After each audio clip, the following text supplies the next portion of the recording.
Bugün yine Moskova'dayız. Kardeşimle beraber husky köpeklerini sevmeye gideceğiz. O yüzden çok mutluyuz. Yine kardeşim.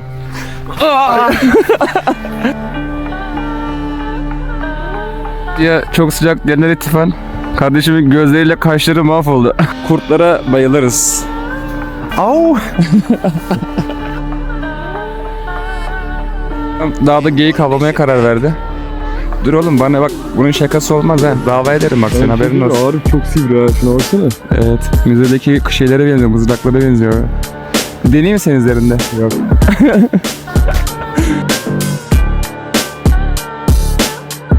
Normalde videoların başlangıcında bu kadar enerjik değildim. Niye enerji biliyor musunuz? Karnım tok. Gene kardeşim benim be. Of. Özlemişim böyle ya. Vallahi baksana şuranın güzelliğine bak ya. Allah'ım yarabbim, çıldıracağım.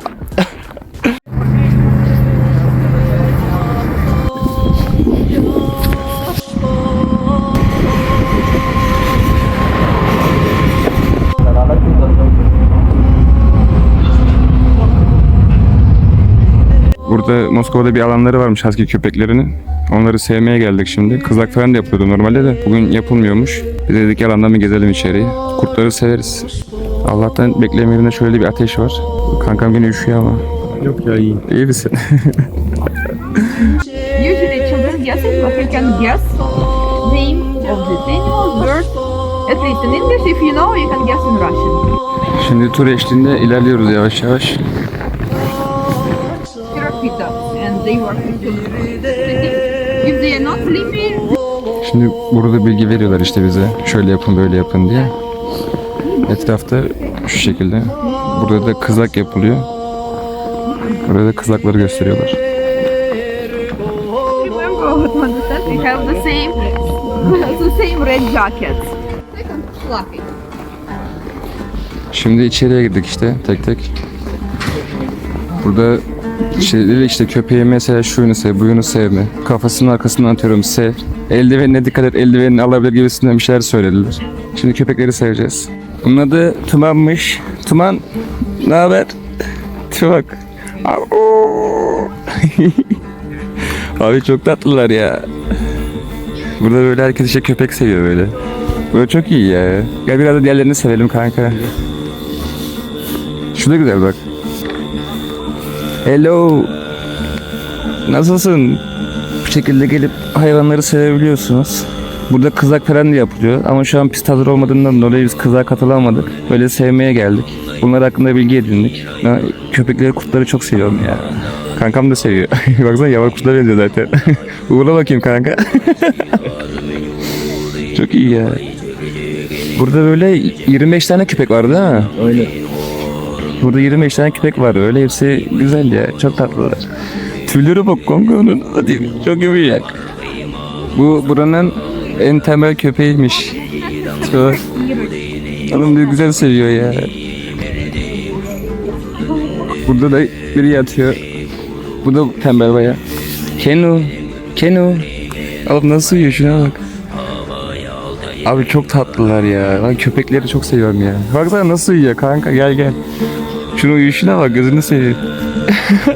Çok tatlı. Şunun ağız kulaklarına bak ya oğlum, efsane ya. Öf.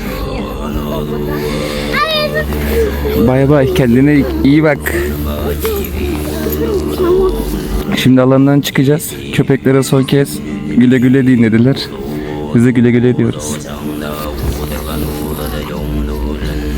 Bu arkasını döndüğü zaman da sizi poposunu sevin anlamına geliyormuş. Bize sevelim. Alan bu şekilde. Burada işte kızak falan da yapılıyor normalde. Ama bugün kızak pisti hazırlanmamış. Ondan dolayı bu şekilde köpekleri sevmeye geldik. Burası Husky Park olarak geçiyor. Ormanın içinde tabii ki. Buranın konumunu da açıklama kısmına atacağım. Husky köpeklerinin orada biraz zaman geçirdik. Şimdi bir ufaktan tekrardan bir yemek yiyeceğiz. Moskova'ya geldiğimiz ilk günde zaten buraya gelmiştik biz. İşte burada hatta şöyle farklı mesela binalar falan var demiştik. Burada müzeye falan girmiştik işte. Burada bu şekilde binalar var, tanıtım binalar, Azerbaycan'ın Özbekistan'ın diğer tarafında. Atom Müzesi falan vardı, ona gelmiştik. Burada bir geyik eti yemiştik biz. İçerideki alan çok güzeldi. Diğer durağımıza giderken de yolumuzun üstüydü. Ondan dolayı bir buraya uğrayalım. Bir yemek yiyelim dedik. Alan burası. Meydanın hemen ortasında. İçinde birden fazla restoran var. Kışın burası çok iyi oluyor. Özellikle bu meydana geldiyseniz. Bir de şunu söyleyeyim. Yılbaşında Kızıl Meydan kapalı oluyor. Çoğu insan yılbaşını bu meydanda kutlamış. İçeri var ya sıcacık. Burada böyle full yemek yerleri. Aklımıza gelebilecek çoğu şey burada bulunuyor. Şimdi bakalım biz de ufaktan böyle güzel bir şeyler bulursak bakalım neler var neler yok diye. Şöyle tek tek menülere bakacağız. Beğendiğimiz bir şey olursa onu alacağız, yiyeceğiz. Restoranların önünde de bu şekilde yemekler var. Şöyle. Menüleri de burada yazıyor. Şimdi tek tek çeviriden bakıyoruz işte ne yiyebiliriz diye. Millet böyle yiyor. Burada çorba var. Balık yemekleri var. Geyik eti var işte. Böyle değişik değişik bir sürü aklımıza gelebilecek çoğu yemek burada. Şimdi bizim yiyeceğimiz şundan. Şöyle göstereyim. Dur, gösteremedim. Ha şu. Sonra bunlar böyle ayrılıyor işte. Burada böyle yemek yerlerinin hepsinin önünde de böyle tek tek işte var böyle. Hani ne yemek. Eti limonata diye bir şeymiş. Kızılcık, doğal meyve. Yine değişik değişik şeyler deniyoruz Ve işte yaban kardeşim mersin. ya. Geçen buraya geldiğimizde geyik eti yemiştik. Çok beğenmiştik. Şimdi kankam dedi ki bir daha alalım. Evet. Şimdi yemekten sonra tatlı ve 2 tane de kahve aldık. Tatlı böyle bir şey. Kızılcıklı, içinde başka şeyler de var. Tam bilmiyorum. Cevize benzeyen bir şey var. İçinde ne var bunun içinde? Fındık ezmesi. Fındık ezmesi var. Bir de böyle bir şey var. Bu da herhalde ekler gibi bir şey. Hani şu an tam çocuğun yerinde olmak istiyorum. Biri beni böyle alsın çeksin. Baksana şuna. Tatlılığa bak. Şöyle meydanda yemeğimizi yedik. Kankam selam vermeye çalışıyor. Donuyor ama. Kozmonot Müzesi'ne geldik. Bizim yemek yediğimiz meydan hemen bu arkada kalıyor. Kozmonot Müzesi de hemen karşıda. Geçen orada Atom Müzesi'ni, Uzay Müzesi falan vardı. Onları gezmiştik. Şimdi sıra buraya gezmeye geldi. Şimdiki durağımız burası. İçeriye doğru girelim yavaşça. Bunda maşallah var ya, gökdelen gibi yapmışlar anasını satayım. Şurada ufak bir sıra var. Burası bilet sırası değil ama biletler büyük ihtimal içeriden alınıyor. Güvenlik kapıdan işte 3'er 5'er alıyor içeride izlem olmasın diye. Rusya'ya geldiğimizden beri ilk defa bu kadar bir bilet sırası bekliyoruz. Şuradan bakayım bir göstereyim hemen. Bilet fiyatları da şu yukarıda yazıyor. Şu sıra yavaş yavaş ilerliyor ama bayağı yavaş yavaş ilerliyor. Bakalım bugün gideceğiz inşallah. Şöyle etrafı da göstereyim biraz. Ya şu olay benim çok hoşuma gidiyor kanka. Değil mi? Böyle Lan AVM'lerde her yerde şu muhabbet var ya. para almıyor. Bizim orada olsa olur mu? Ücretsiz. Veriyorsun giriyorsun. Temiz. Montunu veriyorsun içeri rahat rahat geziyorsun valla. Olay hikaye anlatıyor kanka. Müzenin girişinde bu şekilde cam fanusun içinde böyle farklı farklı figürler var. Burada kulaklıkları var. Kulaklığı takıp size bir şeyler anlatıyorlar da Rusça anlatıyor. Biz tam anlamadık. Burada da var. Şunun ses tonu çok güzel ya. Arkasından böyle fon müziği falan da vermişler. Böyle. Müzenin hemen girişinde bizi otomatik merkez istasyonları karşılıyor. Burada böyle tek tek şekilde maketlerini yapmışlar. Yanlarında da tabii aynı şekilde hepsinin detaylı bir şekilde bilgilendirmesi yazıyor. Bunların hepsi de merkez olarak geçiyor. Bu bölümde de uzay kilit aracı var. Bu aya indiğiniz zaman ilk uzay yürüyüşünü yapmanızı sağlıyormuş. İçi de bu şekilde. Şöyle yavaş yavaş diğer tarafları da gezelim. Gezerken altındaki açıklamaları dikkatlice okumaya çalışıyoruz. Çünkü buraları aşırı bir şekilde merak ediyorum ben. Bazı anlamadığımız yerler oluyor da artık onları da eve gidince kendi imkanlarımızla araştırıp bakacağız. Buraya da bir dünya haritası koymuşlar. Aşağıda işte zamanlama, kilometre hızı falan yazıyor. Şu anda bizim ülkenin üzerinden gidiyor. Aha. Abi şimdi Mehter Marşı, İzmir Marşı. Şu altta dediğiniz gibi işte hızlar yazıyor. Burada uzaya ilk çıkan hayvanların maketini yapmışlar. Ulan bir de sabah husky köpeklerin yanına gittik ya kanka. Oğlum çok gerçekçi yapmışlar. Gözlerine bak lan. Kulakları mınakları. Bak şu sincap. Evet o sincap bu. Bu da strelka. Strelka. Merhaba Türkiye. Bu alanda da köpeğin kıyafeti var. Uzaya çıkış kıyafeti. Hemen burada. Burada da küçük bir maketini yapmışlar. Bu bölümde de 3. yapay uydunun fırlatılması için kullanılan mekanizmalar bulunuyormuş. Burada tek kişilik uzay aracının modülünü görüyorsunuz. İniş modülü. Şimdi şöyle göstereyim. Burada Vostok fırlatma aracının sıvı motorunu görüyorsunuz.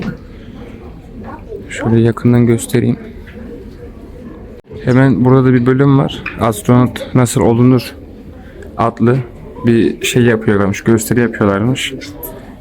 Şimdi şurada bir yere oturalım, izleyelim. Oğlum burası da güzelmiş ha.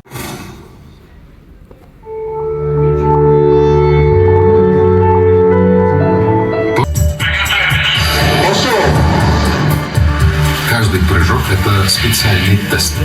Если придется подружиться на долгие месяцы. Такой полет называют параболическим.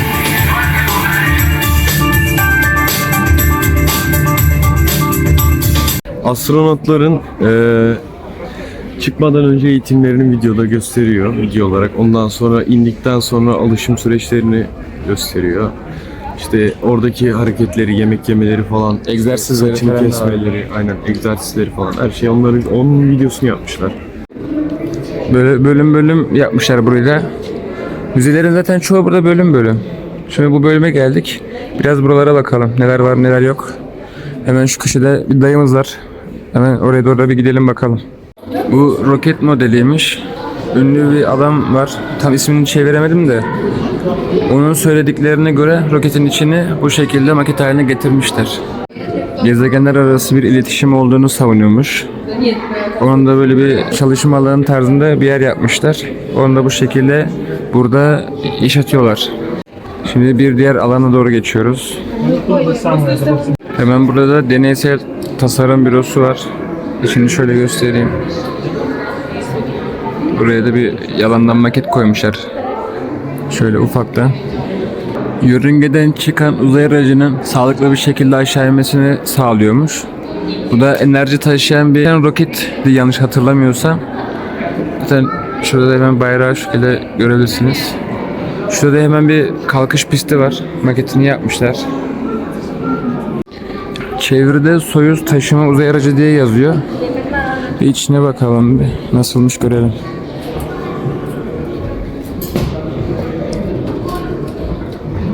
Şurada biri yatıyor.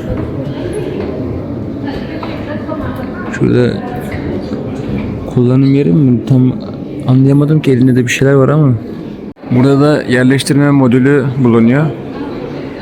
Bu yerleştirme modülü diğer gemilerden ayrılıp diğer gemilere yapışmasını sağlıyormuş. İnsan falan taşıyor, hatta başka şeyler taşıyormuş. Yani bu alanda bizim en çok dikkatimizi çeken yerler size aktarmaya çalıştık. Şu anki gezdiğimiz alanları böyle. Yine ekstra farklı dikkatimizi çeken bir şey olursa sizlere aktaracağız. Burada güzel bir detay var.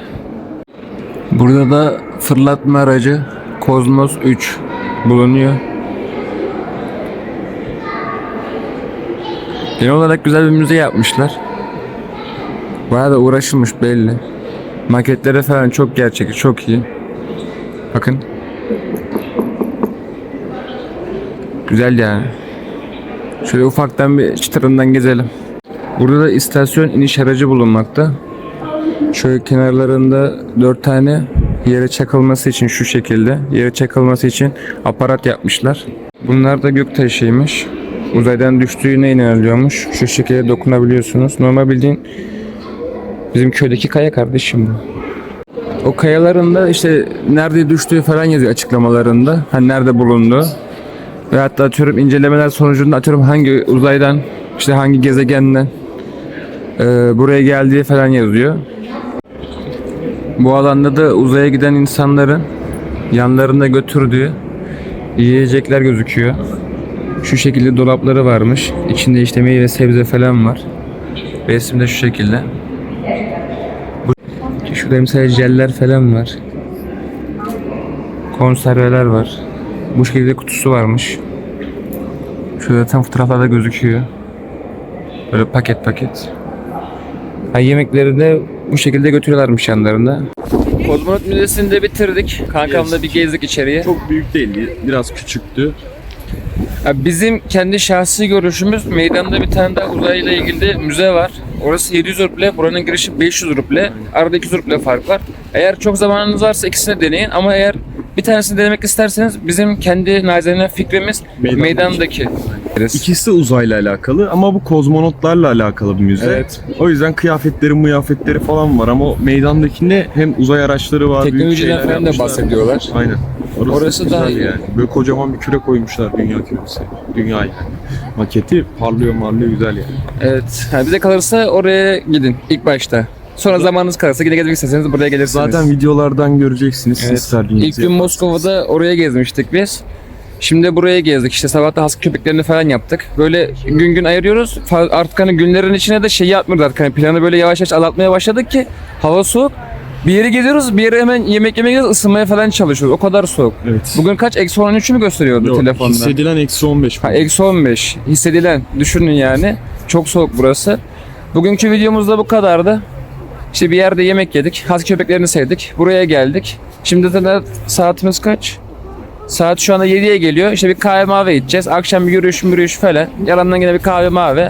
Günlerimiz öyle geçiyor işte güzel bir şekilde.